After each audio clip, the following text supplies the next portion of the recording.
裴彦恒拜相那日，被我兄长下药引入我闺房，一夜缠绵后，裴彦恒不得已将我娶进了门。后来西北大将军得胜凯旋，也带回了裴彦航的白月光顾三小姐。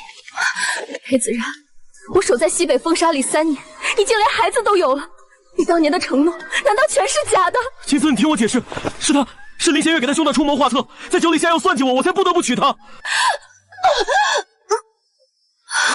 若非你们，秦帝怎会如此？自此之后，裴彦恒日日夜宿书房，再不与我和儿子相见。娘亲，爹爹什么时候来看子玉啊？本以为此事就此了结，谁知3年后一场暴乱突发。裴大人，想要你老婆孩子的命，就拿顾三小姐牌位后的虎钳来换。爹爹，裴彦恒，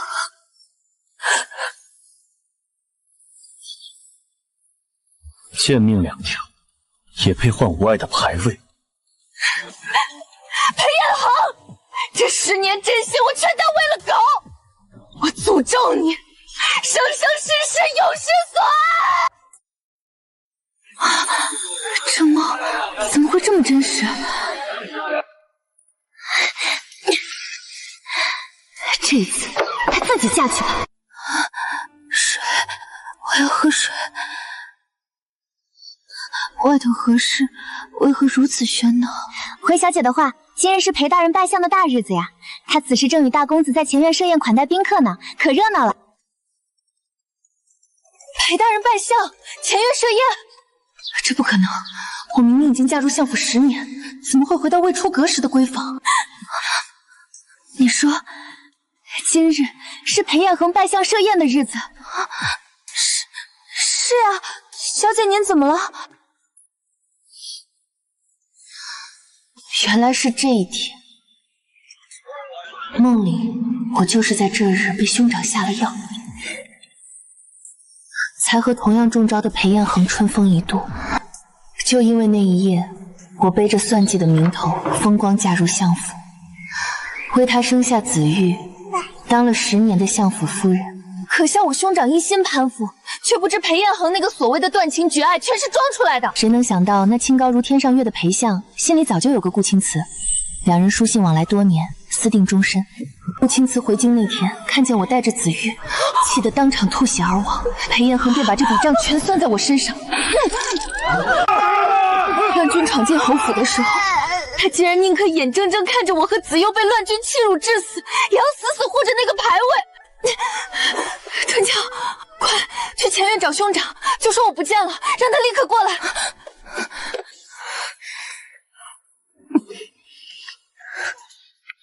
怎么会不见了？弦月素日最是乖巧，除了做女佣几乎不出门，好端端的怎么会离开唐雪院？弦月，弦月你在哪儿？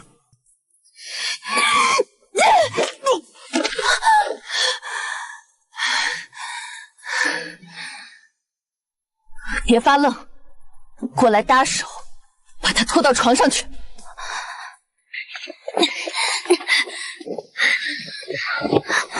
我的好大哥，当年我娘看你姨娘走得早，把你带在身边当亲儿子疼，私下动用多少关系才送你去云邪书院，让你能和裴彦恒当同窗做兄弟。可人家裴彦恒如今一路高升拜了相，你却还在翰林院混个七品散职。眼看着我亲弟弟清柏一天天长大，你怕这林家家主之位以后跟你没关系，就等不及拿我当垫脚石，想去给你的仕途铺路了。嫡庶之别，我爹不在意，我娘也不在意，唯独你心术不正，想的太多了。晚间端来的那壶梨水，可还有剩下的？小姐，还有半壶呢，这都放凉了，要不要奴婢去给您热热？热什么热？我这位好大哥贪凉的很，就喝这一口凉的。春俏，你现在立刻去宴席那边盯着，记住了，除了裴彦恒，谁也别想往这后院来。奴婢记下了。可是小姐，那您呢？若有人问起，就说我去祠堂给母亲念经祈福去了。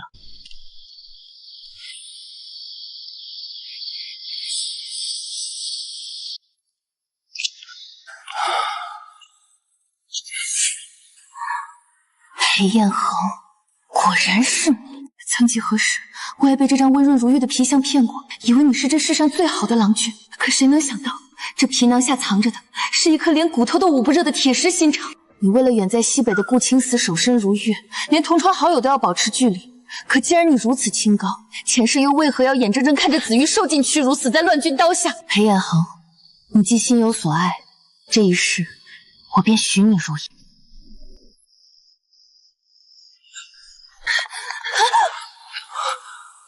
林弦月，上品，就他了。废话少说，这些钱买你一夜，应当足够了。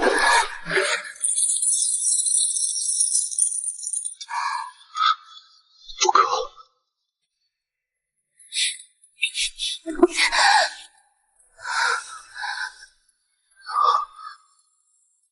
林弦月竟然被下了这么重的药！林弦月，你清醒点，可知自己在做什么？别吵，我只觉得浑身都在烧，像是有千万只蚂蚁在啃我的骨髓。问什么问？你到底是不是男人？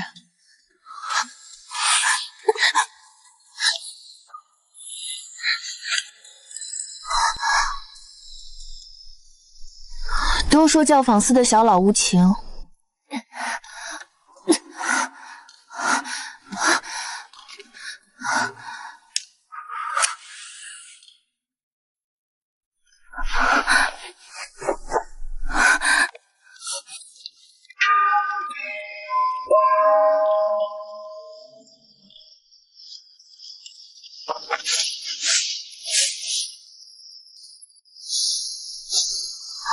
还没完呢。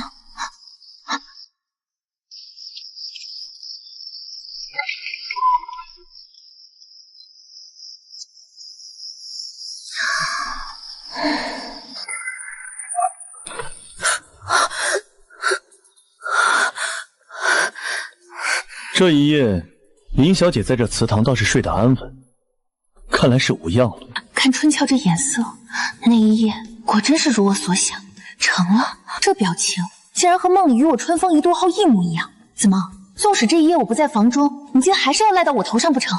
难不成我林弦月在你眼中永远是个活该背锅的大冤种？裴大人，这一大早的对我一个弱女子这般凶神恶煞，何出此言？林小姐倒是好定性，家里闹翻了天，你却在这扮清高。裴大人前几日拜相封侯，盛宠正浓，连御赐的宅邸都还在造山时，我大哥林佑之念着同窗旧情，上赶着请您入府小住，原是想尽地主之谊。裴大人为官清廉，满京城都找不出第二处私宅，住客栈又嫌失了体统，这才屈尊降贵来了林府。可若大人住的不舒坦，大可去租个小院过渡，何必在林家的祠堂撒气？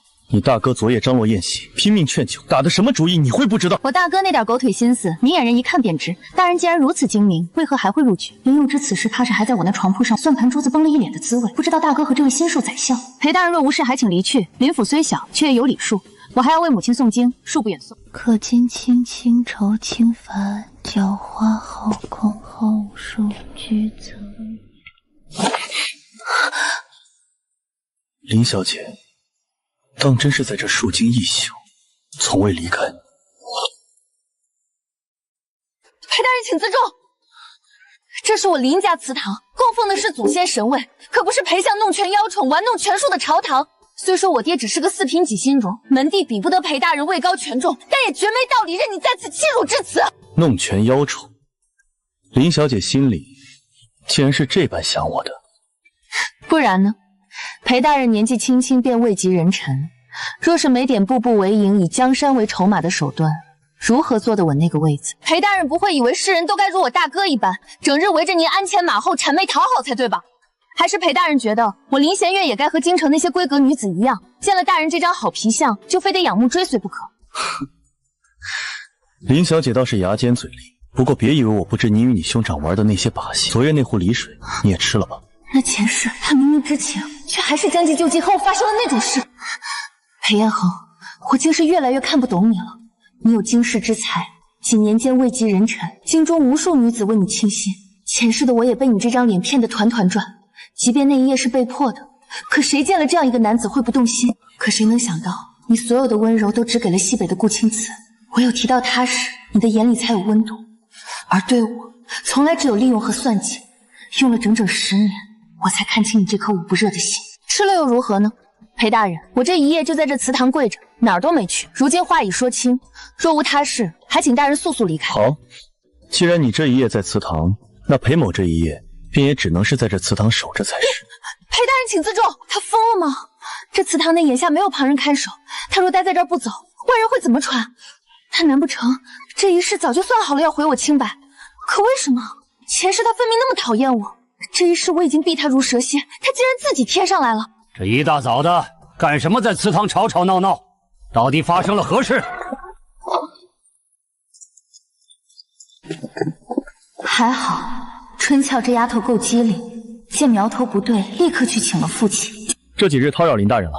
昨夜幼之兄盛情办宴，裴某想着定是惊扰了府中女伴，心中难安，一早便想着来向夫人赔个罪，没成想先遇上了林小姐，惊扰了林小姐诵经，还望林小姐大人有大量，莫要怪罪裴某才好。这裴相张口就来的本事，还真是登峰造极。小妹，小妹，你这一夜到底去了哪儿？可让兄长好找。一大早鬼哭狼嚎什么？怎么，你今日也转了性，舍得来给你母亲念经了？兄台跑什么？你刚才不是还在满世界找我吗？兄长怎么不说话了？昨晚若不是你跟裴大人喝得酩酊大醉，连门都认不清就往小妹房里闯，小妹何至于被惊得在祠堂哭坐一宿，给母亲诵经求个心安？逆子，你竟做出这种毁人名声的荒唐事！你妹子尚未出阁，你是想逼死她吗？爹，我错了，我那是喝糊涂了。大人息怒，莫要为了这等小事气坏了身子。幼之兄想必也只是醉得不熟。父亲，那院子昨晚被搅得鸡飞狗跳，酒气熏天，女儿是万万不敢再回那里住了。好，好，回头让管家把东侧那个空院子拨出来，你今日就搬过去。裴大人，逆子无状，这些时日当真是给您添了不少麻烦，眼看离上朝还有些时辰，若大人不嫌弃，不如再舍下用过早餐，咱们再一同进宫。自然，不过昨夜惊扰，我也该亲自给林小姐赔个不是。不如下朝后请林小姐赏个脸，咱们出门一趟。不管看上什么，裴某自当买下作为赔礼。前世我哪怕头疼脑热，他裴衍恒何曾在意过半分？怎么如今我不上赶着了，他倒成了热心肠？下朝时听人说，林小姐在府里咳嗽了，现下可好些了。小事，不劳裴大人挂心。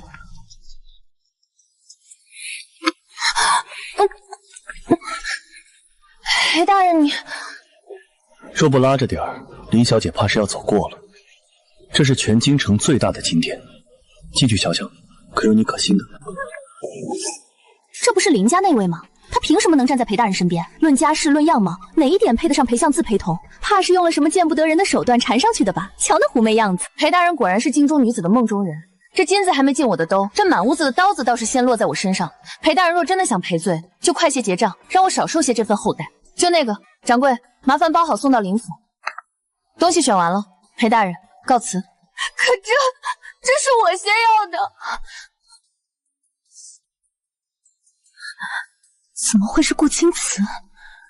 明明前世要等3年后才会出现，怎么可能现在就进了京？这是哪家的小姐啊？真是一点先来后到都不懂。人家这位姑娘先定下的东西，你张口就要，当这京城是你家开的吗？林小姐，既然这位小姐看中，你就换一个吧。这店里东西多的是，你也没必要非盯着这一只簪子。裴大人这话好没道理，合着此时倒成了我非要这一只簪子不可了。若不是裴大人昨晚半夜喝多了，跟我兄长一起闯到我的院子里胡闹，今儿又非要给我赔礼道歉，我未必会走这一趟。你心中有脑，冲我来便是。可这事毕竟关乎你兄长的名声，有什么话我们先回去再说。回去再说。裴大人是怕坏了我兄长的名声，还是怕在这儿说开了，让有些人误解了裴大人您的清白？林小姐莫要生气，是我不好，我不该争的。这簪子我让给林小姐就是了。这位小姐，我与你素不相识，何来生气一说？这簪子本就是你先看上的，你拿走便是。既然如此，弦月就不多叨扰了，你们叙旧，告辞。前世带个孩子出现就把他气死了，现在什么都还没发生呢，这要是又死在我面前，这锅我可不背。得赶紧走。哎呦！今日还真是热闹。9条蟒纹，天爷！我爹官居4品也才几条，这人到底是谁？裴某不知国公爷在此，有失远迎，见过晋国公。竟然是那位沈大人，当今皇后的亲弟弟。嘘，你不要命了！这位主儿在西南战场可是个杀神，听闻当年他单枪匹马杀入毒阵，一把大火烧了敌方练蛊的尸山，整整烧了7天7夜，那地头现在还寸草不生呢。何止啊！回朝后他行事手段比战场还狠，朝堂上谁敢招惹他，简直是活阎王。弦月，在京城惹谁都别惹那位沈玉晨，他要是想让谁消失，圣上都拦不住。晋国公，沈玉晨。前世裴彦恒在朝堂上为了西北战事与沈玉晨斗得你死我活，两人几乎是剑拔弩张的死敌，而我那时为了自保，始终教导子玉要绕着沈家的人走。疯了，简直是疯了！那个我前世避之不及的杀神沈玉晨，昨晚黑灯瞎火的也没点灯，他应该未必认得出我吧？国公爷向来公事繁忙，今日怎的连朝服都未及更换，便来这首饰铺子闲逛了？西北顾将军的家眷受诏回京，本宫奉命出京接应，顺道带顾小姐来瞧瞧这京中的风土人情。毕竟日后要长居于此，早些熟悉熟悉也是应该的。西北将军家眷被召回京，何时的事？只是本宫也没想到，今日竟会这么巧，能在这儿碰见裴大人，以及这位林家弦月，见过晋国公。听闻这些时日，裴大人那相府正忙着修缮山石，所以是一直暂住在林府。正是，这林佑知道真拿裴大人当亲兄弟，知晓裴大人平时不爱应酬，还特意拉着人设宴张罗。只可惜本宫昨夜还在京外忙碌，没赶回来吃上这杯酒。昨夜没在京内，骗鬼呢！刚刚本个人正要给林小姐赔罪，那可真是赶得早不如赶得巧了。顾小姐初来乍到，圣上叮嘱本宫好生照看，可本宫一介粗人，老陪着顾小姐逛首饰店，终归不合礼数。眼下若有林小姐相伴左右，那便再好不过了。择日不如撞日，这顿贺礼就由本宫做东，今日补上一顿如何？想来林小姐应该不会不闪光吧？他绝对认出我了。国公爷相邀，怎会不赏光？那就切之不恭了。你何时出发回京的？为何之前的信中半个字都没提过？子瞻，你这是在怪我没第一个告诉你吗？其实这事儿……裴大人，先上马车吧。这大街上人多口杂，有什么话咱们稍后坐下来慢慢聊。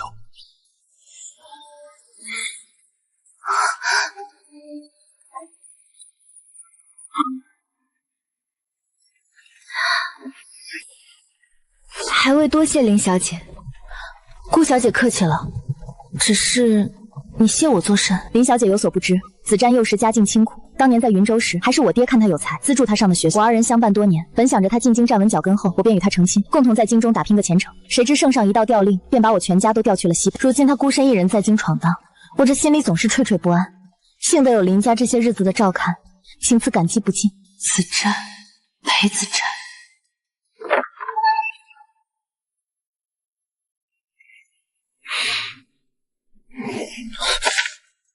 谁准你进来的？滚出去！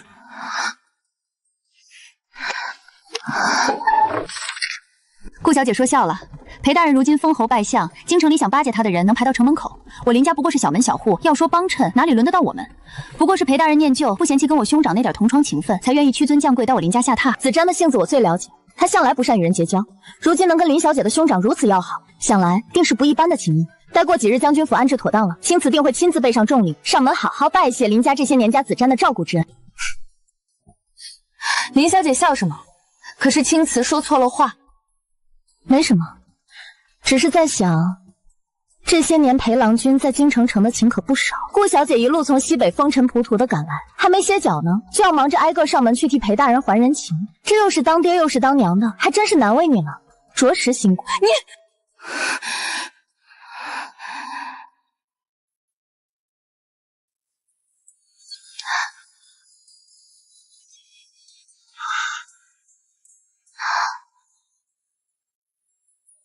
青瓷，怎么哭了？不怪林小姐，是我不好，是我初来乍到不会说话，惹了林小姐生气。林弦月，站住！你有什么不满，冲我来就是，何必这样去为难她？青瓷才刚回京城，人生地不熟的，你身为林家嫡女，就不能大度一点，非要跟她计较这一时义气？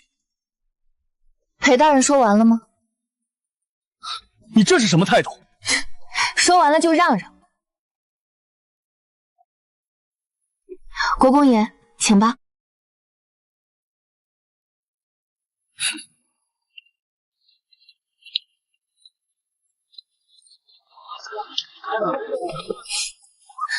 没想到这满京城最难定位的远水居，也有清场的一天。既然要请客，自然要有个清静的地方。本宫向来不喜欢吃饭的时候有旁人喧闹。前世我贵为相府夫人，为了给子瑜过生辰，想吃一顿这里的桂花豆腐，还得让下人提前半个月小心翼翼的预定，生怕张扬了半分。可如今这位晋国公动动指尖，便能让整个酒楼祭圣，这皇亲国宪的特权，果然是寻常官员比不得的。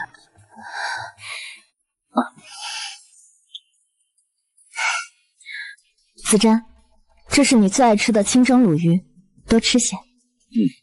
青瓷你也吃。国公爷真是好手段，不仅这云水居能清场，连西北的消息也拿得准。只是圣上突然下诏让顾家亲眷回京，裴某倒是孤陋寡闻，没听说前线有何变故。裴大人多虑了，能有什么变故？顾老太君年事已高，身子骨大不如前了。西北那地方风沙大，天寒地冻的，哪是养人的地？圣上感念顾家镇守西北多年，劳苦功高，特意在京中赐了宅邸，就是为了让老人家安享晚年。既然老太君回来了，家中女眷自然得跟着回来伺候。本宫不过是奉命接应，领了这桩差事罢了。国公爷说的是，我也只是沾了祖母的光，他老人家身子一直不见好，西北风沙又重，我便也跟着马车一块回来了，想着能在祖母跟前守着，还能照顾着点，尽尽孝心。顾小姐这份孝心当真是感天动地，只是有一点，弦月始终想不明白，从西北边吹到京城，少说也要1个月的路程。顾将军在西北手握10万精兵，镇守一方，军务何其繁忙。可顾小姐今日刚到京城，算算日子，家里的马车得在圣上诏书下达之前，就提前1个月动身了吧？顾将军这份未雨绸缪的本事，当真是让弦月佩服。难不成顾小姐真觉得这天高皇帝远的地方，圣上的心思能被顾家算得这么准？林小姐这话，青瓷听不大懂，只是家中挂念祖母身子，这才……裴大人从刚才起就一直这么盯着我瞧，不知是在我脸上看出了什么花来，还是大人觉得我这张长得像哪份不该看的奏折？林小姐言重了，裴某只是觉得你与我印象中那个只会在家绣花的林大小姐似乎大相径庭，是不一样，还是没能按着裴大人的心意走，让大人的算盘落了空。大人若是因为那一夜的事耿耿于怀，那更是找错了人。睡在大人枕边的可不是我林弦月，大人与其盯着我，不如想想怎么提拔我那大哥。毕竟我爹不过是个四品给大叔，位卑言轻，总不见得大人是瞧中了我爹那点微末权柄，想让他替您去御书房偷奏折吧？林弦月，你太放肆了！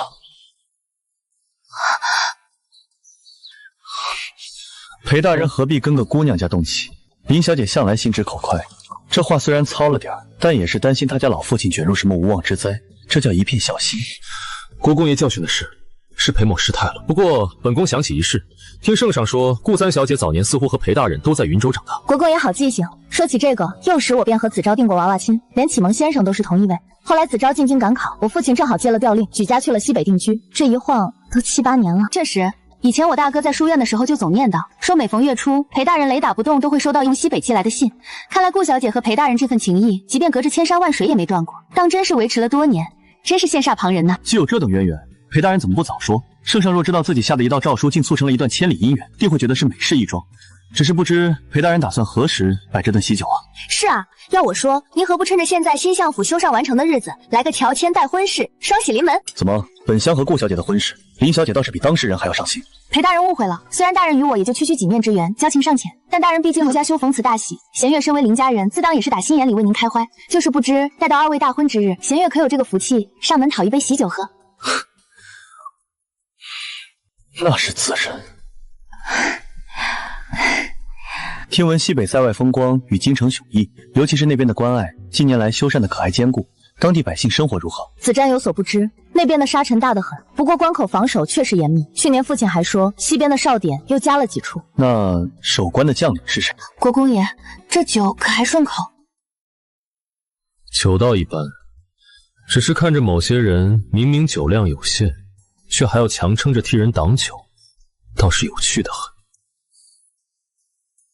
子瞻，你还记得云州书院后山的那片杏林吗？那时候你总嫌我笨，背不全千字文，还得你亲手蹭抄了字帖哄我。自然记得，那时候你不仅书背得慢，字也写得歪七扭八。不过也就是在云州那段日子最是亲切。那是因为有你在啊。后来去了西北，风沙满天，心里想的可全是咱们在云州捉蝉的旧事。时辰不早了，今日叨扰了晋国公多时，既然接应的事已办妥，我这便送顾小姐回去，也算让国公爷了了一桩差事。子帆，既然我都已经回京了，你就别在那林家麻烦人家兄妹俩了。将军府地方宽敞，你住过来可好？顾小姐说的对，裴大人若能移驾将军府，我那院子也能清静。不是，我是说那自然是极好的。不可，老太君刚回京，如今正要静养身子。若我搬过去，老人家还要分神招待我，我能时常与林大人探讨朝堂政事，幼稚在那儿也能有个照应。左右我的府邸也就这几日便能修缮完毕，就不折腾。既然如此，都听子珊的就是。林小姐，不跟着一起回吗？裴大人先行一步，我还有点事。裴大人与顾小姐多年未见，许是有许多体己话要说。我这个外人在场，总归不便。正好这云水居的景致不错，我想再多坐会儿。一会儿我自己回去便是。既然林小姐雅兴如此之高，那裴某便不奉陪了。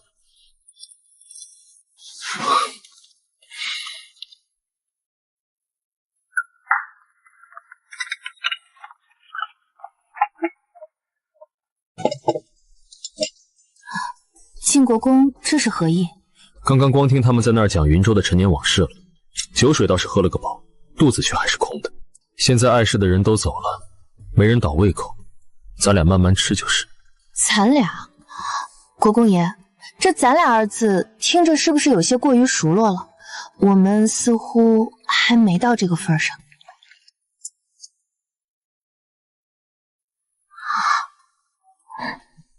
刚才席上不过随手挖了一勺，谁知他竟记在心里了，倒真是一副好心肠。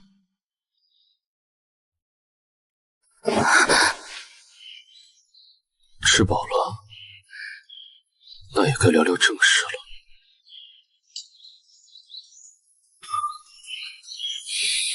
林小姐，你我之间的这个账该怎么了结才好呢？不如你亲口跟我说说看。国公爷想要怎么了结？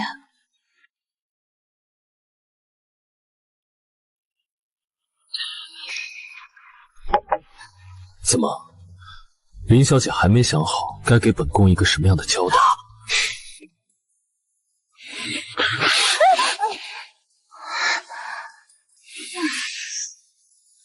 逃什么？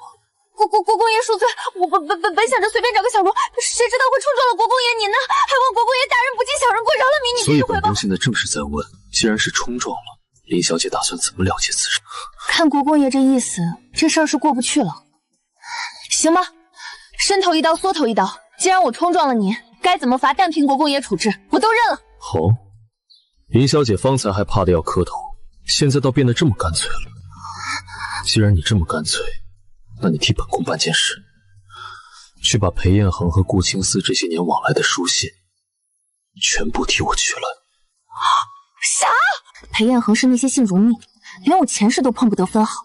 沈玉晨要这些儿女情长的东西做什么？管他呢，只要不是要我的命，也不是要那些让人羞耻的交代，偷几封信算什么？只要他裴彦恒还住在林家，这云竹院我便尽得。前世照跟禁地似的，除了那调皮捣蛋的子睿，谁敢往这儿钻？要不是为了抓那孩子，我也见不到那些宝贝信件。裴彦恒这种人，怎么可能不留后手？若是一次全拿走，他回朝一看，我就死定了。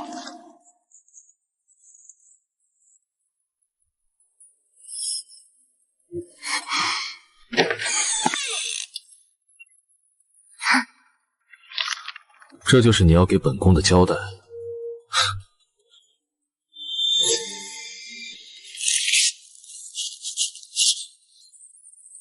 干什么？那是我花了好几天的功夫才……林弦月，本宫说的是让你把信全取来，谁让你拿这些踏蛋来糊弄我的？我要原件。裴彦恒此人多疑且谨慎，东西若是丢了，他第一时间就会发现。晋国公特意布局让我去做这事，想必也不希望最后闹的事情败露，难以收场吧。你说的也有几分道理。3日后，我会请圣上设宴，专门邀约顾老太君入宫。届时席间定会提起裴彦恒与顾家的婚事。作为当事人，裴彦恒绝无可能缺席。趁着他在宫里应酬的时间，你大可把信全都取出来，待本宫亲自看完，你再神不知鬼不觉地送回去。只要此事办妥，你我之间那一夜的账便一笔勾销。林小姐，你觉得如何？一言为定。沈玉晨这种杀伐果断的人，怎么可能无缘无故去窥探别人私底下的情话？这些信里定有猫腻，恐怕猫腻不在字面上，而是坐在了那信纸上。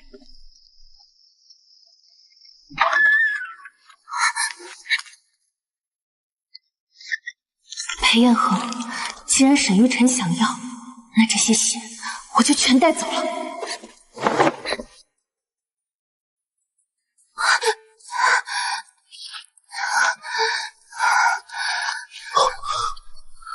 林小姐那日不会也是从这里钻出去的吧？时间紧迫，我还没在这儿听风凉话的闲情。进国公，还是先忙您的正事吧。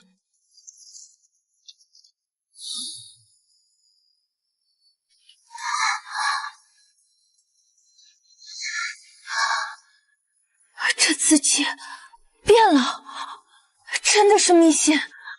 这就叫纸传情深，火照中间。裴大人还真是有一手。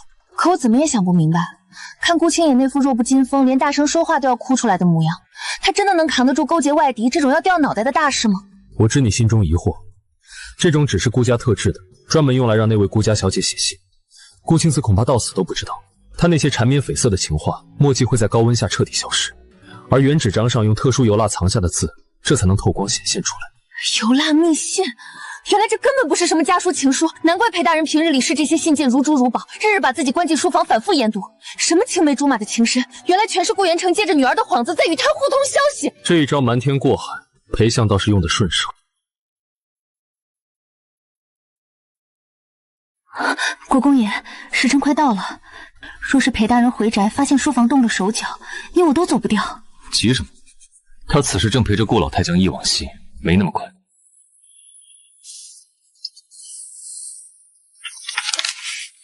抄完了，拿回去吧，放回原位，别留痕迹。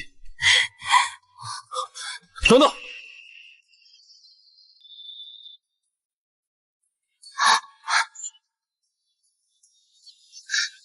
这是何意？你我这桩账，信到手了，便算结了一半。这玉佩你留着，日后若是想去云水居，不用再排队等菜，把牌子递给掌柜，自会有你一张顶层的桌子。国公爷这了结的方式，倒是大方的让人意外。说是了结，竟然还有劳金，这晋国公倒也不像传闻中那般不通情理。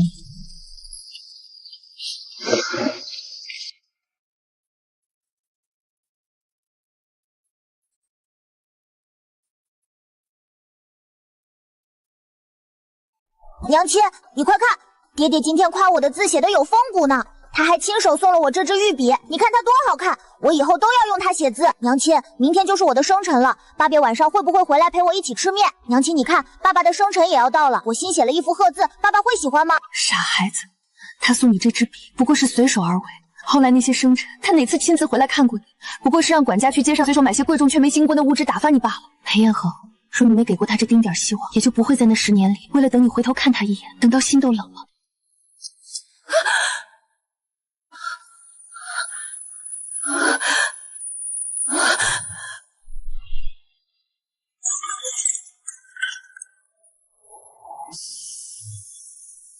3更半夜，放着正经路不走，非要翻窗潜入本相的书房。林显月，你到底在找什么？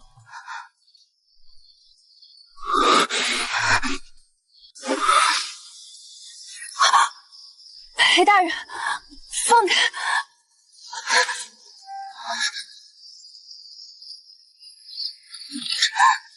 今日宫中设宴，圣上当着满朝文武的面亲口传我与顾清浅赐婚了，这个消息想必已经传遍全府了吧？林显月，你费尽心机想把我推出去，现在这下你终于满意了。裴大人这话真有意思，全京城谁人不知，顾小姐才是大人心尖上的挚爱。如今有圣旨赐婚，名正言顺，大人这不是如愿以偿，抱得美人归了吗？如愿？如谁的愿？林显月，你当真以为这就是我心中真正所愿？裴大人，你醉了。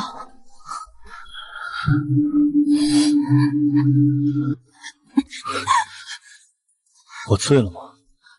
林显月，你在本相的院子里说本相醉了。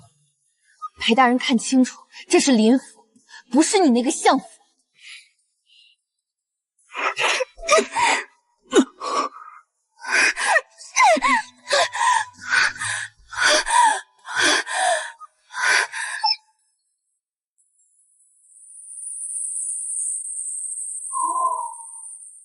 是啊，这里是林府。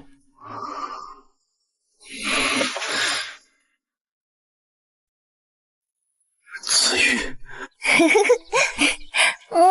爹爹，快看，子悠已经会誊写千字文了。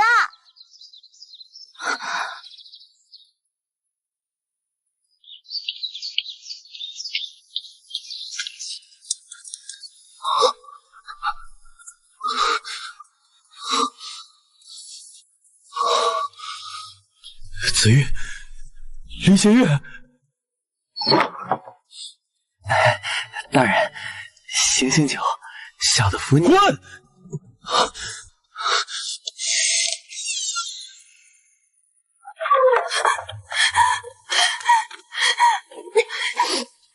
不能回去，回了那个家满脑子都是那只该死的断笔。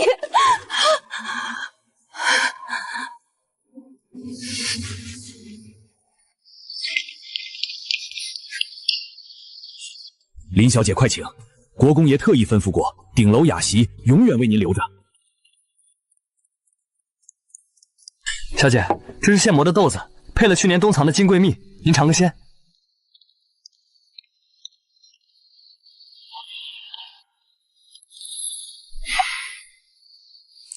不是走了吗？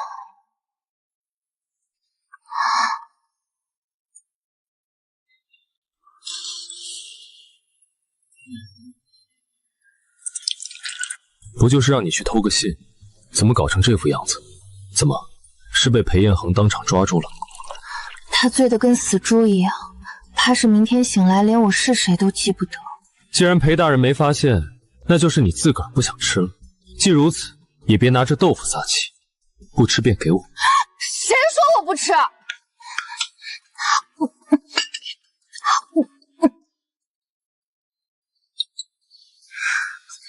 娘亲，这个豆腐好甜呀！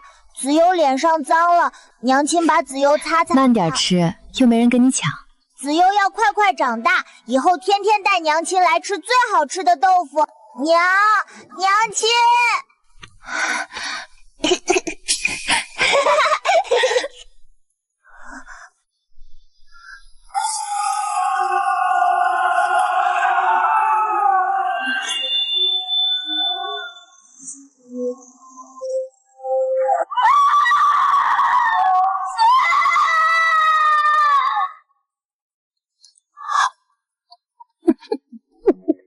真苦啊！沈大人，你说人若是活成了一场笑话，是不是就该这盘豆腐一样被彻底戳烂才好？我以前看那些话本子，总觉得那些为了权稳杀妻弃子的枭雄是疯了，如今想来，才知是我眼界浅了。成则君临天下，败则一抔黄土，唯有那块能调动千军万马的虎符，才算得上是真正的心头好绑。至于旁人的死活，又算得了什么？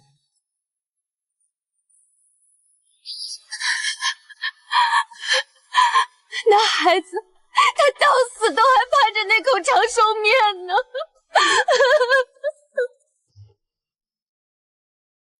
此处风大，眼泪干得快，倒也不怕花了妆。林小姐若是哭够了，便收收心思。出了这个门，回去便不要再哭了。娘亲快看，灯飘走了，他会把子玉的心愿带给神仙吗？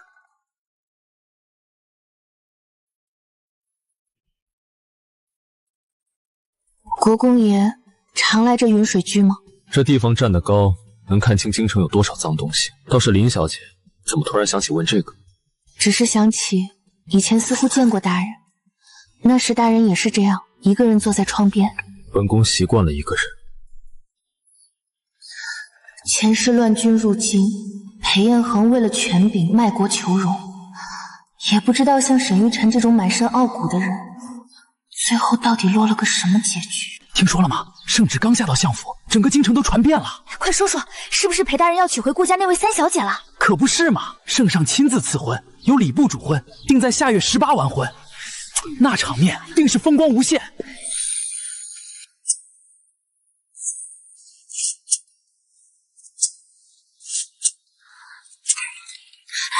大公子，您不能直接闯进来。林弦月，你到底在想什么？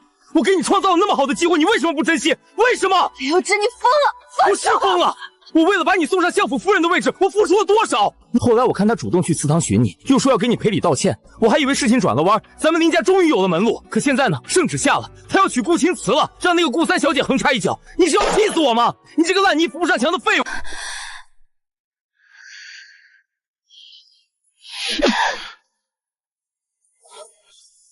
清醒了吗，我的好大哥？你毁我清白，拿我当筹码的事，我还没找你算账，你倒是有脸跑来吵我叫。你与他同窗多年，他裴彦恒是什么样的人，你真的不知道吗？我也是为了家里，为了你，为了我？你是为了你自己那点可怜的仕途？你以为使出这种下作手段让两家结亲，他就真能提携你？历朝历代能坐稳相位、拜相封侯的有几个是傻子？能让你这种蠢货玩弄于股掌之中？你这点脑子，别到时候让人卖了还给人打算盘呢。我承认这手段是卑劣了些。可林弦月，你摸着良心说，那天夜里是不是他自己主动去祠堂找你的？又不是我拿刀逼着他去的。只要那天晚上你们真成了，他裴彦恒贵为宰相，那是必须要负责的。这门亲事要是结成了，对他对你对咱们林家哪一点不好？你怎能全怪到我头上？弦月，我是你亲哥，我能不知道你的心思？5年前我第一次带他回家过年的时候，你看他的眼神就不对劲了。你们两个都是闷葫芦，要是没人推一下，这层窗户纸这辈子都捅不脱。我这叫成人之美，有什么不好？就是不必再提。林有之，你为了你那点前程给他下那么重的药，现在还敢口口声声说是为了我好？什么药？弦月，你把话说清楚，我什么时候给他下药了？你还装？我发誓，我那天确实是往那湖底水里下了药，可那药是给你准备的呀，我压根就没想过要害他。我想着他要是被引过去却没进你房门，我就算计不成了，还得赶紧让人给你送解药去。谁成想春娇突然说你不见了。你说什么？你只给我一个人下了药？对他，我巴结还来不及，哪敢下药害他？那晚他闯进你房间，分明是清醒着的。真是冤枉啊！我的子瑜死的可真冤枉，他到死都还盼着他那个爹爹能分给他一丁点的情分，而我呢，我到死都没想过裴元成竟然会喜欢我，天底下有比这更可笑的事吗？弦月，弦月，你怎么哭了？你别吓哥哥，你还是喜欢他的是不是？弦月，你先别哭，哥去想办法，哥这就去找他，哪怕拼了这顶乌纱帽也让他去跟圣上说，就说那晚你们已经……够了！我什么时候说过自己喜欢他了？林有之，你给我记清楚，我林弦月今生今世，哪怕是生生世世都不可能再喜欢他裴彦恒半分。他大婚那日，我不仅要去，还要带上重礼，亲口喝那杯喜酒。我要在那儿站着，亲眼看着他和顾青瓷拜堂成亲，送他们白头偕老。好，好，好，只要你开心，只要你能消气，怎样哥都答应你。不就是喝喜酒吗？哥陪你去。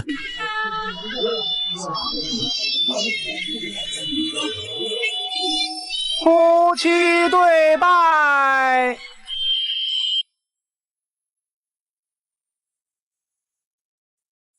小姐就是清白，别乱跑。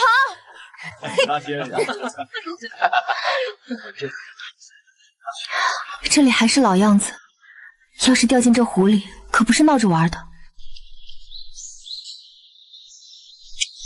你们先去前头候着，等夫人走累了，去湖边透透气，别跟过来。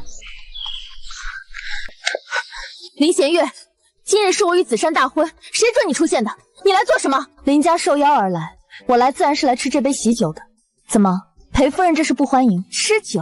别以为我不知道你打的什么主意！你这种身份也敢觊觎相府夫人的位置？我警告你，只要有我在一天，哪怕是进门做妾，你也别在那儿痴心妄想。裴夫人，您这逻辑倒真是清奇。与其在这儿防备我这个素不相识的宾客，您倒不如多花点心思防备府里那些下人。毕竟日日伺候在裴大人身边的，可多的是模样俏丽、心思灵俐的年轻女子，你守得过来吗？若不是我见过子瞻藏在心口的那幅画像，还真要被你这副清高样给骗了。我倒要看看，若是毁了你这张脸，子瞻可还对你有半分念想。顾青瓷，你疯了！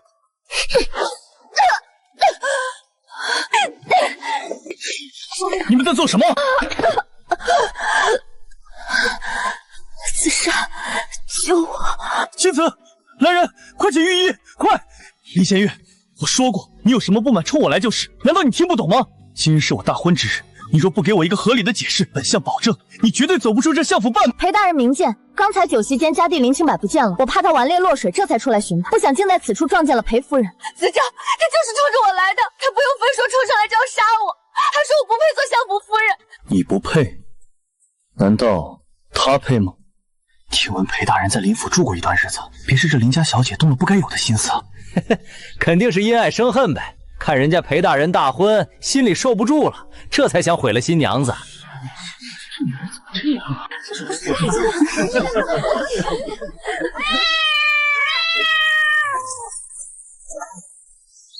刚才我在书上全都看到了，分明是你自己拿着金簪子划伤了脖子，还想把我姐姐推进湖里。子川，你别听他的，他们姐弟二人合伙欺负我，这是算计好了要害我呀！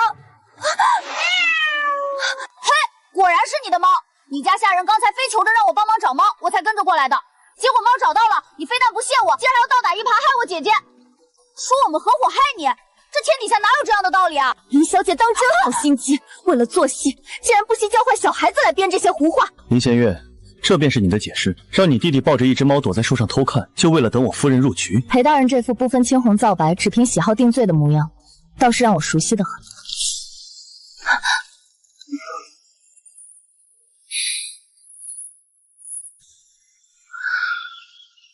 小孩子的话你觉得是胡话，那本宫的话你总能信了吧？庆国公，您怎么会在树上？你自己说。刚才吃席的时候，有个下人过来问我看没看见一只白猫，我好心帮他找，一直跟到这儿，谁知道那猫突然窜上了树，我也跟着爬了上去。可这树太高了，我爬上去就下不来了，正好这个大叔路过，把我给接住了。叫哥哥。哥，是哥哥。还是说裴大人觉得林小姐不仅能指使他亲弟弟，连本宫也被他买通了，合伙来你这婚宴上害你的新夫人？这怎么可能？林小姐家世虽然还行，但哪能请得动晋国公啊？这能耐也忒大了些。裴某不敢，既有国公爷作证，想来定是内子与林小姐之间有些许误会。林小姐，既是误会，你以为该当如何？既然裴大人都定性说是误会了，那便是误会吧。清柏，你记住了，以后路过裴府的大门定要绕道走，不然下回要是再被人平白无故抓去当挡箭牌，可就没这么好心的大哥哥替你作证了。裴大人，新娘子的脖子可还流着血呢，这大婚之日，若是见了红不吉利，你可得好生看顾着才是。贤月，怎么这就回去了？菜还没上全呢。等会儿兄长送你们。你弟弟刚才差点被人推进湖里喂鱼，你还有心思在这儿喝？喝吧，你就可劲儿喝，喝出个一品大宰相来，也好让咱们林家祖坟冒青烟，彻底风光一把。清柏，到底怎么了？快跟哥说说。陆地锦，子帆那性子，同窗这么多年我是知道的，他断不至于在大婚之日故意给弦月难堪。定是那顾家小姐，瞧她那副弱不禁风的样子，心眼子倒是不少，准是她设套让子轩往里钻。弦月，说来还是哥哥的错，早知道你俩实在没这个缘分，我当初就不该使那些上不得台面的招数。那顾家小姐怕是早就察觉到了什么，这才死死记恨上你了。命里无时莫强求，往后咱们林家跟相府少来往就是。少来往？那可是裴相，你这些年鞍前马后，如今说断就断，你舍得？你说的这是什么话？我是那种卖媚求荣的人吗？哼，他裴彦恒纵容旁人来欺负我林佑之的亲妹子，他就是当了天王老子，我林佑之还跟他来往个屁！大小姐，相府那边又送帖子来了，说是裴大人要大公子过府叙旧。我哥呢？大公子连看都没看一眼，直接让门房给推回去了，还说他最近公务繁忙，没空跟那起子贵人攀扯，对吧？正是，大公子这几日倒真是有几分硬气。小姐，裴大人回了相府后，咱们这儿总算清静了。瞧您这几日气色都红润了不少，跟某些人渐行渐远，这日子自然就舒心开怀了。姐姐，我想吃豆腐，云水居的桂花豆腐。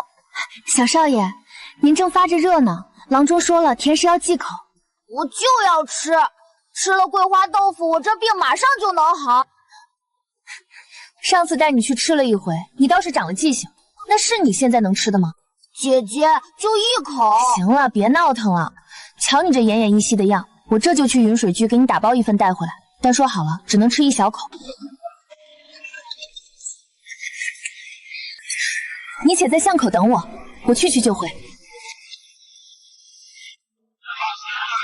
林小姐，您可算来了，快请，楼上请。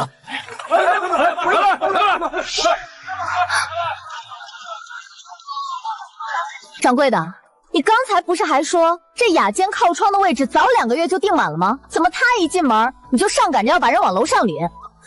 说我没记错，这位林小姐上个月才来过一回吧？相府的规矩还没大过这酒楼的规矩。罢了，掌柜的，既然裴夫人喜欢那间，让给她就是了。给我随便在楼下安排个散桌，我带了东西就走。让！林弦月，你搞清楚，那雅间明明是本夫人提前半月预定好的，岂是你轻轻贴一句让就能显得你大度？夫人，相爷快下朝了，咱们还是快些入座吧，莫要耽误了时辰。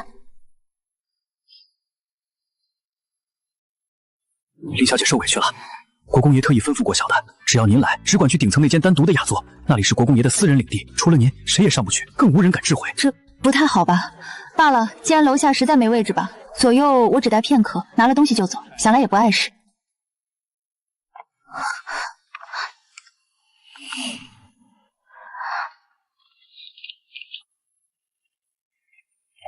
裴夫人，方才在楼下临窗的雅间我都已经让给你了，你现下又追上来做什么？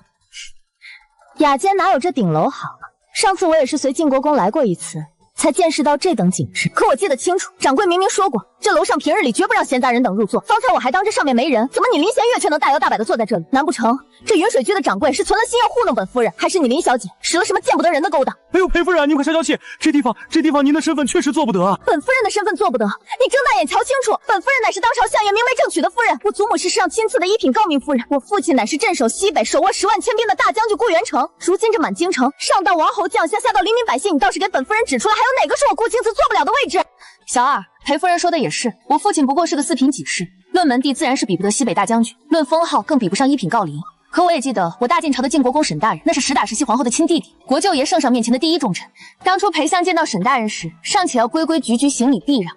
我若凭着沈大人的几分照拂，就在这儿狐假虎威，占着人家的地盘欺压裴夫人，那我林夏月成什么人了？眼看你这儿左右为难，怕是待会儿连掌柜都得被你请上来。我家里还有病着的孩子等着这一口热豆腐呢，我也不想再麻烦旁人。这地方，裴夫人若真想要，便在这儿做个够吧。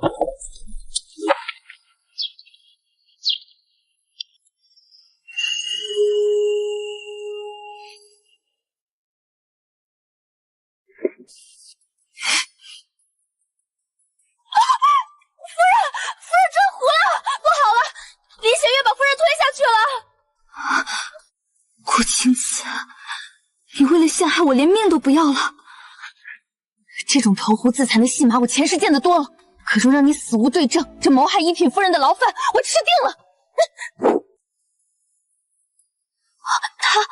他也跳下去了。该死的顾青瓷，这水怎么这么冷？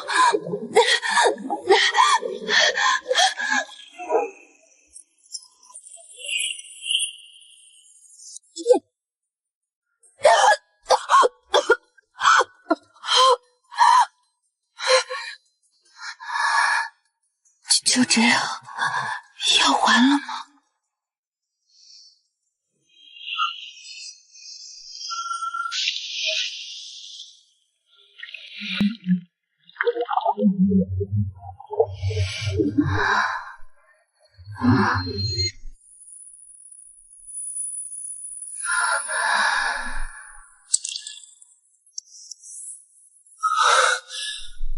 我的国公爷，你快换身干净衣裳吧！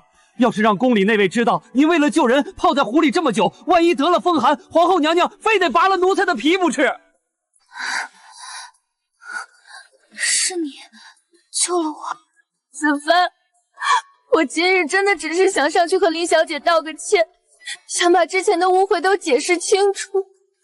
谁知林小姐竟会如此恨我，宁可推我下水也要说。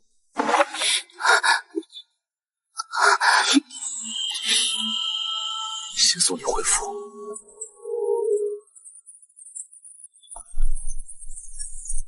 晋国公留步，今日之事官欢相府颜面，人证物证俱在。裴大人，管好你家夫人，事不过三，本宫的耐性有限。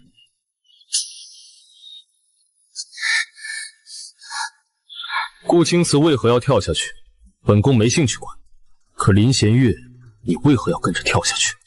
我怕他若是真死了，死无对证，到时候我也难辞其咎。你当官府里坐着的都是吃闲饭的，若不是本宫刚才亲自下到湖底捞你，你现在怕是已经在水里泡发了。多谢国公爷相救，只是官府是不是吃闲饭的我不知道，但我知道以我父亲那4品几制的官职，绝对扛不住裴相爷随手扔在地上的一吻而死。裴大人雷霆大怒，怕是要让我林家满门去给他赔罪。可你有没有想过，你若是真死了，本宫怎么办？什么怎么办？林弦月，你该不会从一开始就没打算对本宫负责吧？负责？国公爷，您真是说笑了。您要是教坊司的小管，我散尽家财也能想出个负责的法子。可如今您这身家，我林家这门第，我哪有那个条件？况且一码归一码，我也听您透了那些密信，咱们之间的事儿不是已经两清了吗？沈玉晨，你放开！想不想负责，自始至终不过是你一句话的事，跟家事有什么关系？怎么那夜敢做，今日倒是不敢当了？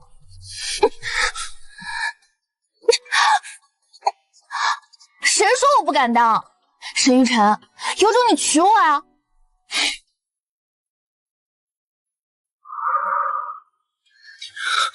！bản就在湖里受了寒，马车上又闹了那一出，这身子骨倒真是不争气，竟烧了这许多日子。烧了也好，省得见那些倒胃口的人。你可知这几日裴彦恒天天带着那个顾沁然往咱们门上撞，说是要来赔罪。爹见他们了，爹推说你重病不便见客，直接把他们拒在门外了。我也跟那姓裴的放了狠话，以后咱们林家和他裴相一刀两断，老死不相往来。这段日子辛苦几位御医了，小女高热总算退了，这点小意思，请各位拿去喝茶。林大人，使不得，万万使不得！小官几人能保住这颗脑袋，就全靠林小姐醒过来了。若再不醒，晋国公怕是要活剥了咱们的皮。这钱您快收回去吧。奉天承运，皇帝诏曰：自闻林氏弦月品貌出众，特赐婚于晋国公沈玉晨。有礼部则即日完婚。赐婚圣旨竟下得这么快，小姐，天大的喜事！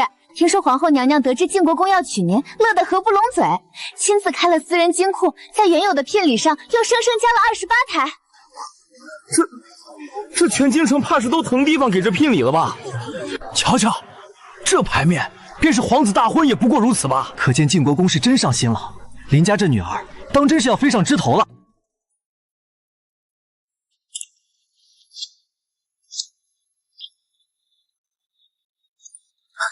清柏，快把那箱子打开，给大哥瞧瞧。大哥，咱们家发大财了，满满一箱子全是金子。发什么财？这些可都是你姐姐的嫁妆，回头全都要存在她的钱庄里。你小子要是真想发财，以后就给老子努力读书升官，最好将来娶个公主回来，那才叫真本事。林幼之，你快教点孩子正经的吧。弦月，来尝尝，这是云水居刚出炉的桂花豆腐。哎，你跟为兄说实话，你到底什么时候跟那位晋国公看对眼的？我这做亲哥的怎么一点风声都没听到？你快给我说道说说，这晋国公平日里有什么爱好？性情是暴虐还是温和？我得赶紧记下来，日后好走动。你当沈玉晨是裴彦恒呢？人家是正儿八经在尸杀海里杀出来的武将，你想巴结他，小心他听烦了，直接把你丢京郊军营里去操练。京郊军营那是极品官，比我现在这翰林院的散差如何？官大不大？大多了，在那儿当官压根儿不用动脑子，只要你敢拎着刀往死里杀，升官比你在这儿修书可快多了。那还是算了吧，我这身子骨，怕是连那军大门都还没进，就先交代在那儿。春俏姐姐，今天又是云水居的烧鸡吗？姐夫也太好了吧！可不是嘛，这离8月15还有2个月呢。国公爷虽然没露面，但这东西可是日日不落。今天是你最爱的烧鸡，还有你姐姐爱吃的桂花豆腐。哇，这一日变着花样送，全府上下都跟着林小姐沾光呢。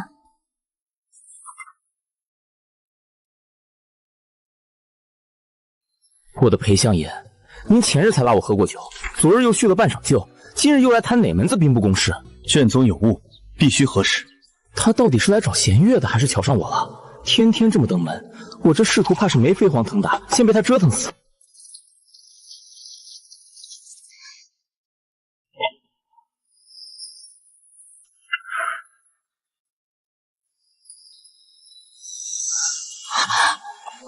你怎么从我屋子里出来的？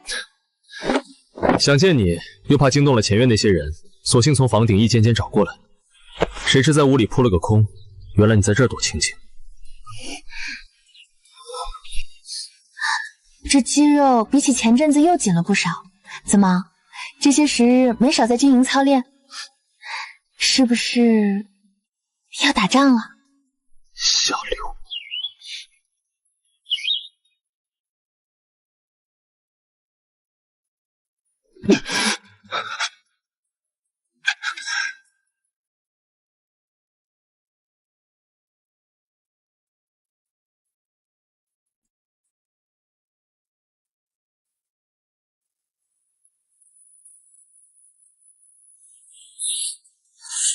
你倒是一点都没变。这话说的没来由，咱们满打满算也就相识数月，在你眼里我能有什么变化？今日这般躲着人来见我，可是营里出什么事了？不是，只是想见你一眼。距离成亲还有2个月，等不及了。哦，沈大将军翻墙过院，就只是为了见这一眼？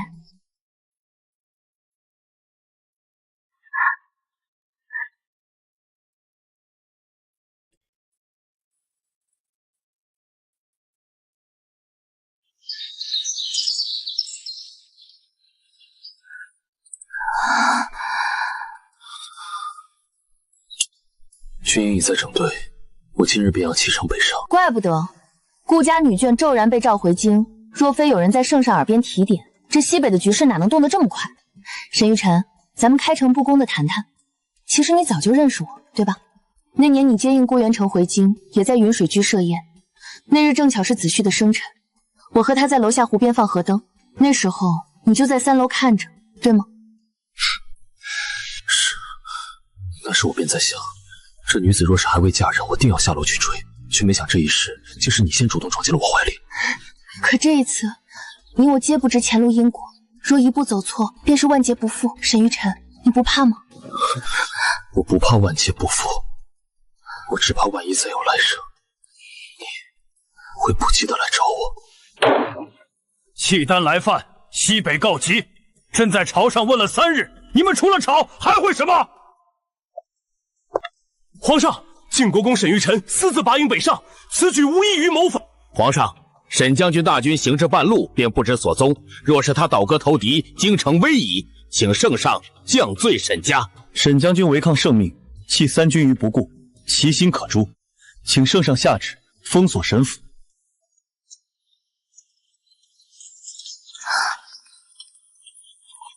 怕是近日京中有变，有旨你带着弦月和清白速速出城，去南边老宅避一避，待月后平静下来再回来。京中究竟出了什么事？为何如此突然？朝中局势不稳，有人暗中动作，恐怕会有一场大乱啊！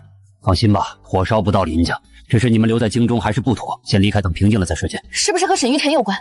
瞎操心，晋国公何等厉害，不会有事的。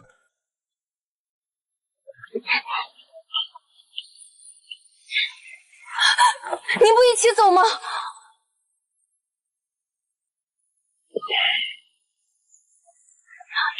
爹，别让爹担心，听话。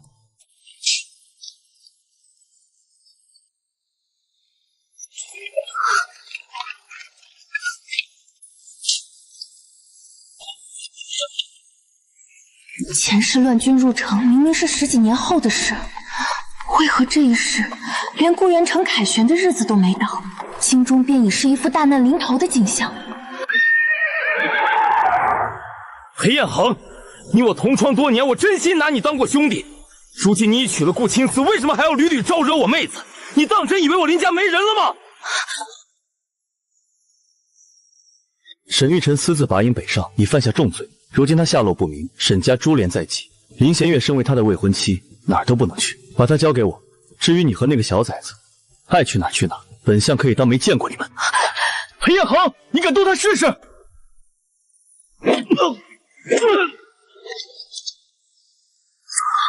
兄长，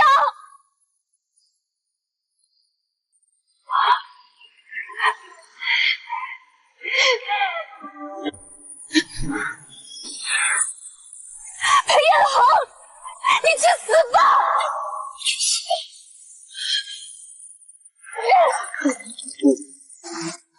小老虎怎么不见了？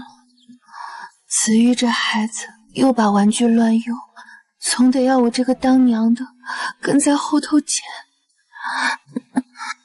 裴彦恒，他怎么会来子玉的房间？文房四宝呢？我给子玉挑的松烟墨怎么不见了？连门帘都不是子玉最爱的天蓝色，这不是他的房间，不，这是他的房间，可为什么一点他的痕迹都没有？是了，这一世根本还没有子玉。裴彦恒，你竟然把这里占成了你的屋房！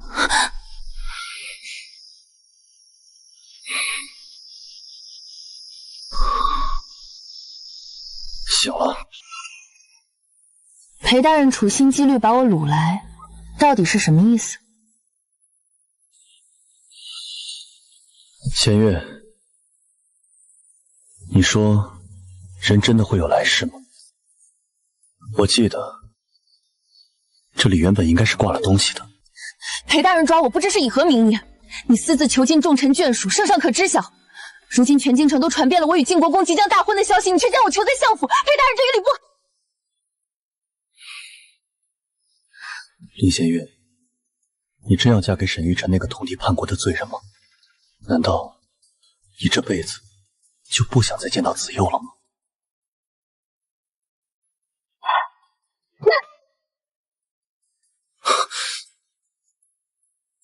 你打我！你竟然真的为了他打我！没事的，弦月，只要你肯留下来，你再多打我几次也行，或者你捅我几刀，只要你能消气，我就知道。从那天我在祠堂见到你第一眼起，我就知道你也回来了。放开！你疯了！之前都是我不对，是我被权力蒙了心，是我冷落了你们母子。但哪怕你再恨我，子玉是无辜的。弦月，你留下来好不好？这一次我娶你做平妻，再没人敢看轻你。我会亲手给子玉准备生辰礼物，我会教他写字，带他去放风筝，去骑马。我绝不会再让他受半点委屈。裴大人这一番疯话，弦月当真是一个字都听不懂。方才那一巴掌，不过是戚大人为了抢人，竟不惜红口白牙的污蔑我的未婚无君，一时手快罢了。还在骗我，弦月，你若不懂，那一夜为何会潜入我的书房？你真当我喝醉到连枕边人是谁都分不清了吗？弦月，算我求你，咱们不要再闹了，留在我身边，我们让子亏出生，好不好？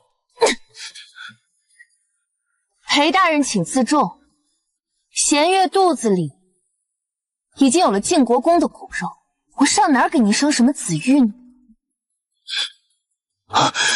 所以你那日去教坊司找的，竟然真的是他，沈玉晨。有了他的又如何？沈玉晨回不来了，戚大人早就在他回京的路上设好了埋伏，他必死无疑。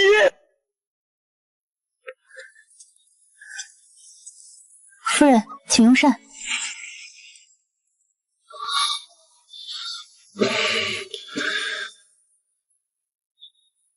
该歇歇了。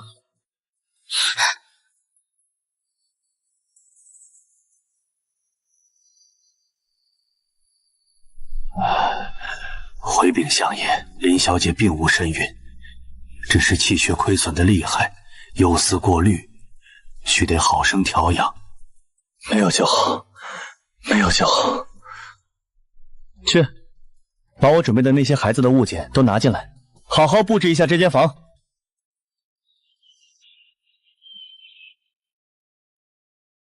夫人，今日已是8月12了，还有3天，便是大婚之日了。沈玉晨，全京城都在传你通敌叛国，连圣上都动了疑心，你到底在哪儿？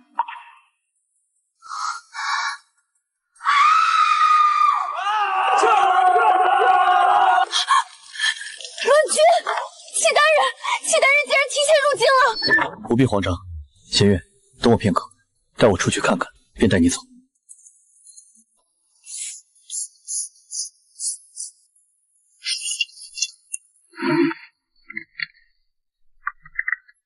别杀我！别杀我！我知道沈玉晨的未婚妻在哪儿，她就在这儿。她是沈玉晨最在乎的女人，只要拿住她，不怕沈玉晨不现身。求求你们留我一命！顾将军亲授虎符在此，西北顾家军听令。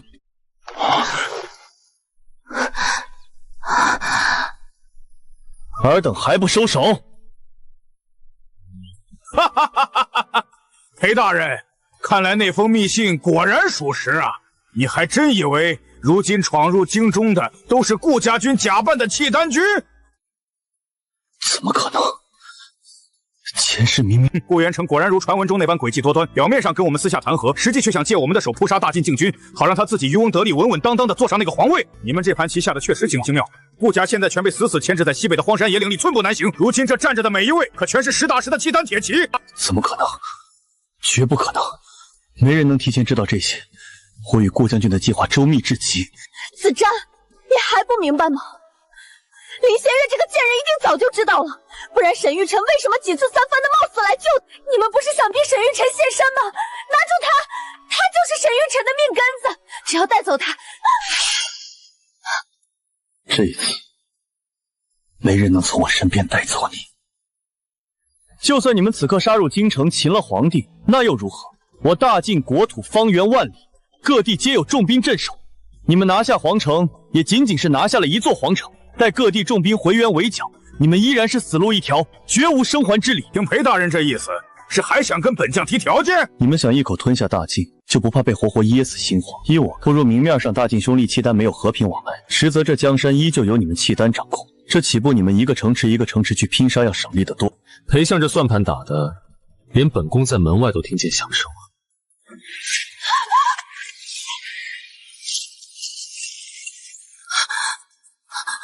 沈玉晨，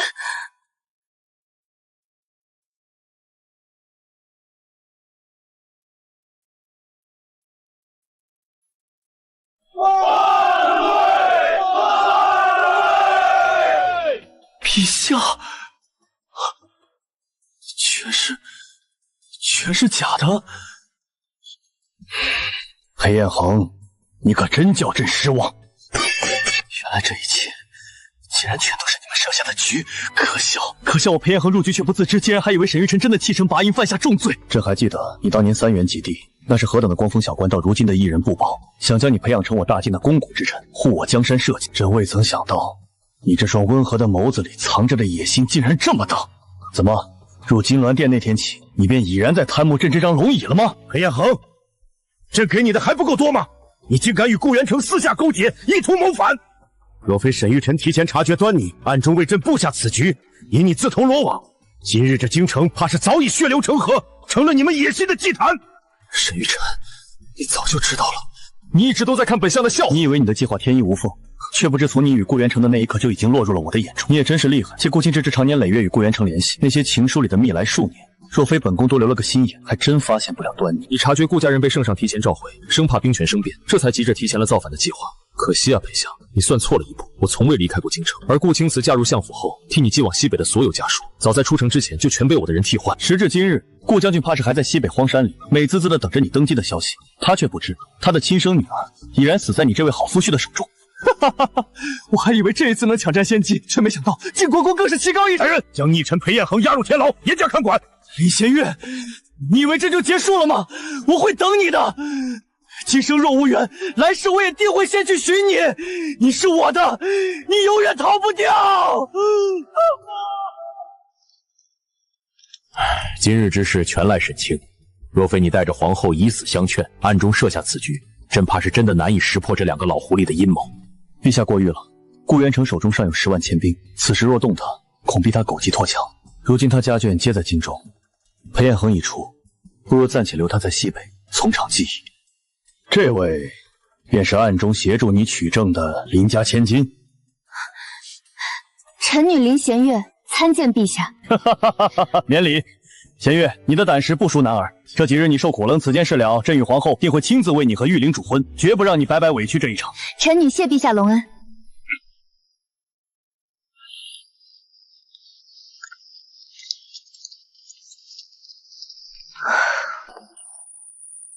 沈大人，事到如今，你是不是该跟我说清楚，这一切到底是怎么回事？我从未想过他竟会疯狂到如此地步，竟敢直接将你掳入相府。你被关在这里的每一天，我都在这墙外徘徊，恨不能立刻杀进来带你走。可我知道，若那时动了手，裴彦恒必然警觉，咱们所有的布局都会功亏一篑。前世的事，我其实都记得。裴彦恒与顾元成勾结，意图引契丹人入京制造混乱，在趁机谋反。那时我察觉已晚，等契丹铁骑冲破城门时，晋军早已溃不成军。等我再醒来时，发现时间回到了裴彦恒拜相前半载。我知道事不宜迟，这才先劝陛下接顾家亲眷回京，再引你入局去偷那些密信，拿到真凭实据。只是我也没算到他这一世依然重蹈覆辙，更没想到他见计划败露，竟然想出游说契丹人立新皇这种婚。你做的对，唯有骗过所有人，才能让裴彦恒入局。他一贯是这样的人。当年他能为了护住那块虎符，由着我和紫玉被乱军活活逼死，我就该知道他到底有多狠。我以前最想不透他幼年经历了什么才如此凉薄，后来才明白，那是刻在骨子里的自私。弦月，你笑什么？我只是突然想起了我那个一心想往上爬的傻兄长，他这辈子做梦都想学裴彦轩那份八面玲珑的本事，却到头来连裴彦轩一分的狠力都学不会。你说他是不是傻的可爱？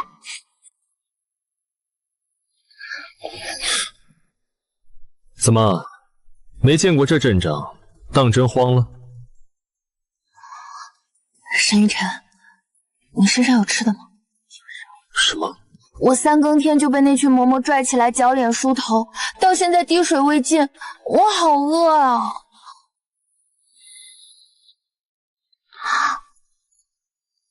就知道你会饿。离城后，本宫直接带你去后殿，那里备了一桌好的。你不用去前面陪酒应酬吗？今天本宫大婚，这京城内外，本宫说了算。一拜天地，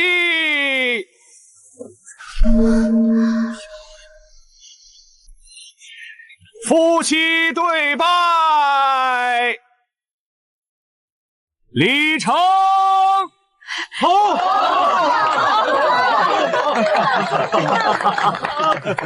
这棺真的太沉了。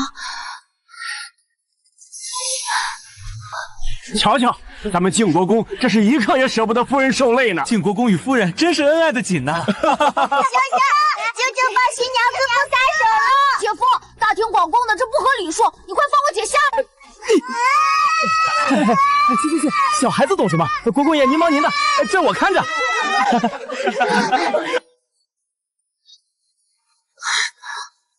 不行，吃不下了。沈晨，快帮我松松腰带！这皇后娘娘准备的礼服到底怎么回事？繁琐的要命，我感觉呼吸都快连不上了。以前我嫁去裴家也没穿过这么沉的东西。以前那是按照臣子妇的规格，今日这身是皇后娘娘按公主大婚的礼制特意定的。今世全都是实心的，每一样都足金足重，自然沉。国公爷，夫人，这是奴婢刚从御膳房讨来的，后面还有几个硬菜，奴婢一会儿再去取。二位先吃这个垫垫肚子。你这丫鬟真不得了，这皇宫9曲18弯，她第一次进来，竟然就能摸到御膳房的门。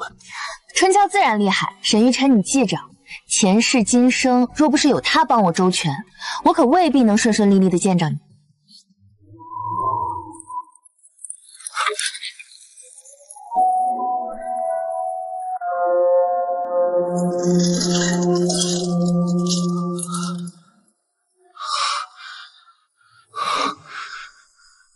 海棠香，是唐学院的海棠开了吗？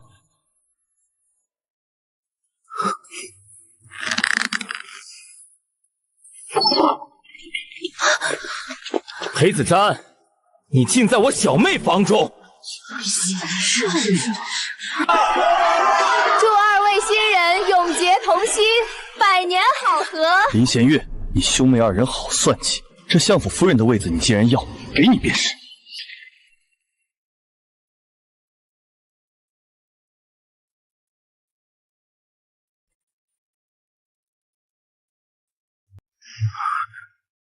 一个寄人篱下的书童，也配跟我们一起听先生讲课？没爹没娘的丧家犬，一边待着去！别欺负子轩，爹爹，我要让子轩陪我一起读书。也罢，那便留他在私塾一同启蒙吧。天将降大任于斯人也，必先苦其心志。走了这么久，裴子瞻，你都快忘了你最初想要的到底是什么了？裴大人，顾将军说了，只要您能坐稳这朝堂，配合西北的大计，这日后那把位子姓顾还是姓裴还不一定呢。清廉无畏，既然圣上吃这一套，我便演给他看。那万人之上的龙椅，我亦可做得。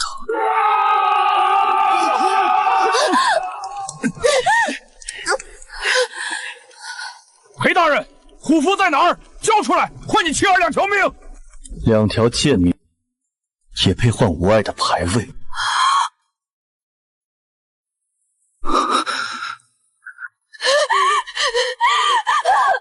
彦恒，你这个畜生！拖走。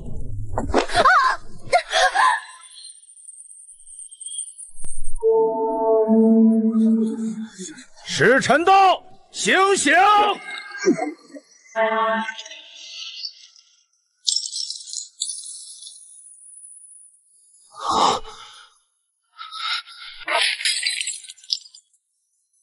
碎了，全碎了。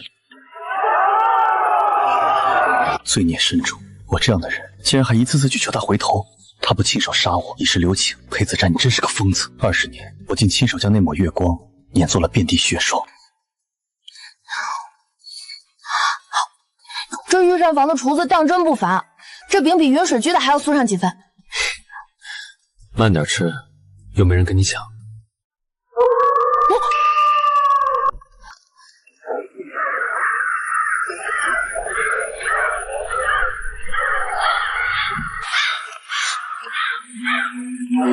沈玉晨，你说他下一世是不是还会像这一世一样不死不休的等着我？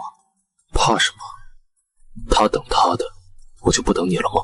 不过说好了，下一次换我主动来找你，毕竟你家那个狗洞实在是太埋汰了些。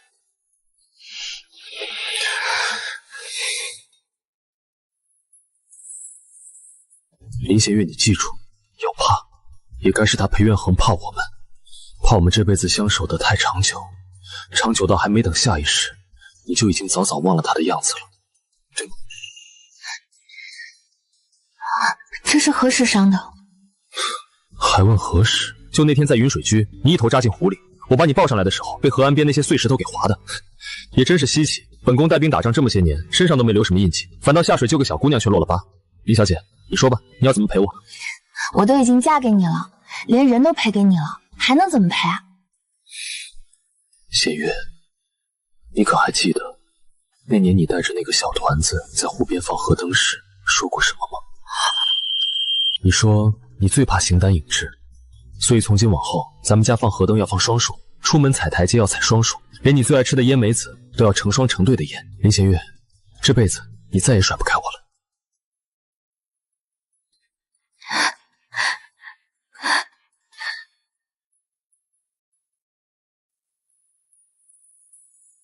别怕，弦月，从今往后，你只管数着咱们的年年岁岁。此生便由我陪你岁岁到白头。